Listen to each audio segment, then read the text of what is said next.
Hi everyone! Okay, how to start a YouTube channel. For today's video, yun po yung pag-uusapan natin. Okay?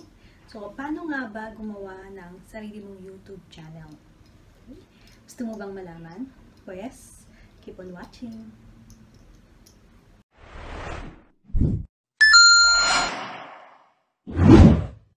Okay, hi guys! Okay, welcome back! Let me introduce myself. My name is Ems and welcome to my channel. Okay, and if you're watching right now and new to my channel, may wanna give this a thumbs up and subscribe. Just hit that subscribe button below. That would really be appreciated and that would mean the world to me. So anyway, okay, as I've mentioned, this video is about how to start a YouTube channel. Okay, paano nga ba? Ano yung mga dapat natin i-consider? Ano yung mga kailangan natin bago tayo mag-start ng sarili nating YouTube channel? Okay, guys, kwento ko lang sa inyo kung paano ako nagsimula with my YouTube channel. I know, and you know, I just started with my YouTube channel last August 5. So it hasn't been a month yet. And I recently posted nga, diba, that I already got 100 subscribers. I know for some YouTubers or bloggers, it's actually just a small number. They could even get it in a day or even in a week. But grateful na din ako kasi wala akong ka-idea about YouTube, vlogging. Naiya pa nga ako, diba, na mag-video. Kaya during my first uploads ng mga videos, sabi nila, some would comment na, bakit hindi ka nagsasalita? Bakit nakatalikod ka? Bakit dapat daw yung may interaction? So, I started to practice. So, kaya ayun nga, nakakaharap lang sa inyo, pero I still doesn't have that guts yet. I think I may need to practice more. Okay? And also, one of the factor with the timing, with the place. Actually, dito sa room namin, yung ilaw kasi medyo yellowish siya. So, I set it up na nakaharap ako sa balcony, so may direct sunlight. So, definitely in the evening, I cannot do filming or a video like this. Kasi madilim na. So, that's another factor that we have to consider. Okay, let's put it in details or step by step. Okay. First, you should have a Google account. Actually, I already have a YouTube account since 2011 because when I set up my YouTube channel, I found out that it's written there that I joined in 2011 probably, and then I came to realize that I've been having this YouTube account, but the problem is every time that I want to I like the video that I have watched in YouTube, but then I want to subscribe to that particular channel, but it always asks me to sign in. But during that time, nakalimutan ko yung password ko, so I don't know what to do. So, wala. I feel disappointed na lang and I would get out of the page until recently pala, or it was in November 2006 that Google bought YouTube. Though we know that YouTube was founded in February 2005 by 3 former PayPal employees, which I know you guys knows about it. But funny thing that for me, I just recently, it was just this year actually that I came to know that I can log in YouTube using my Google account. I have the Gmail and I use my Gmail and the same password to log in or to sign in to my YouTube account. And then I was actually amazed.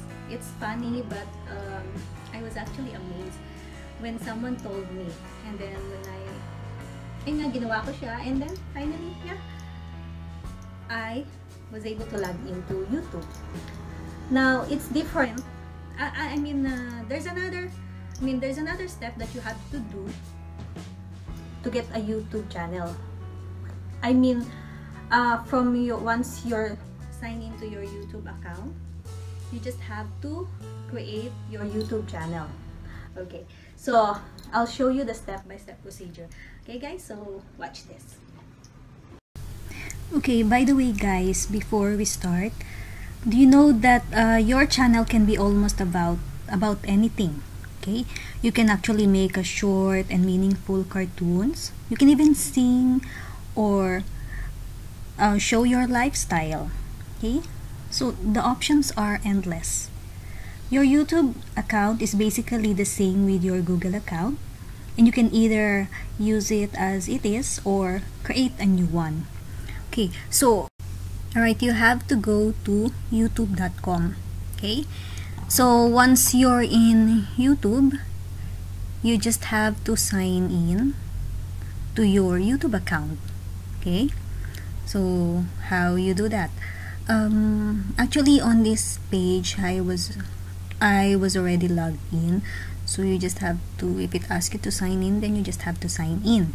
And then at this point I already have my channel, but I can also show you how to add another channel, which is the same procedure with how you're going to create your YouTube channel. Okay, so you just have to go to Creator Studio. Okay, for this one I just click skip, and then once I'm in Creator Studio, you just have to click that that icon on your upper right corner, then click that YouTube settings, and then after that you will see create a new channel. Okay, so you just have to press that one, and then you need to create your new channel or create a brand account. Okay, so in this space you can write the name that you want for your channel. Better to choose your name carefully, because the more complicated it is, the less you can make it big. It should be something easy and memorable, so that people won't be saying, I saw a cool video on that channel, gosh, I can't remember the name. Anyway, okay, so if your current username is not working for you, simply you can actually change it in your Google account and you're good to go. So the more people find your channel, the better. Don't forget to add keywords connected to your content, right? Once you have your YouTube channel, it's time to have your content and upload it. Okay, so guys, on this part you just have to fill in, like for me, actually for me, when I created my YouTube channel, I just choose the same name what I have, which is my name, my first and last name. Okay, but you can also choose whatever you want. For example, I'm going to create a new channel, so I just have to click create, and then you will go to the next page. So that's it. This will how it looks, right? Now you have your new YouTube channel. So once you have it, yeah, you have to find your own topics and discover your unique style. Try not to make your videos too long and always make sure that your audience won't get bored. Okay, the next thing that you can do is you can upgrade your content, post videos regularly. You can also customize your channel, like putting a profile pic, channel art, and many more. There's actually many more that you can do to your channel. So for that, I will have a next video for that one. So watch out guys for the next video regarding other things that you have to know about YouTube. Okay? Hindi ganun kadali na to grow in YouTube. Alam naman natin yun, and I know that. You would be asking, why am I sharing these ideas? I'm just new in YouTube. Actually, disclaimer lang po. Yes, bago lang ako sa YouTube and hindi ako expert dito. But gusto ko lang share sa inyo kung ano yung experience ko. Or what I've learned from watching other videos also, or from researching from Google. And I want you guys na if you are planning to start your own YouTube channel, to start it now, okay? Don't waste any time kasi hindi ganun kadali. Okay? It would seems easy pero hindi ganun kadali. Guys, it's hard to build a network. Okay? And if you are doing YouTube or blogging as a passion or dahil gusto nyo lang, then that's okay. But if you want to earn from blogging or doing YouTube, then you have to work hard for it. You really have to work for it. Okay. So what are the things that we have to consider? First, once you have the YouTube channel, you need to think of the content. Okay? Remember that with the content that you will be uploading in your YouTube channel, ito yung magbibigay ng idea sa mga tao kung ano ba yung dapat nilang abangan para they will stay connected. I know, hindi ko naman ito nagagawa lahat, pero through researches, nalalaman ko, pero I don't know if I can do it. So, I need to know more other tips or advices from some YouTubers na matagal na or bloggers na matagal na sa industry, because they actually shares a lot of helpful tips and ideas. Okay? So, probably guys, on my next video, we can talk more about YouTube, on how to earn in YouTube, what are the things that we need to customize on our YouTube channel para mas eye-catching siya sa mga subscriber natin o sa mga viewers. Okay? So,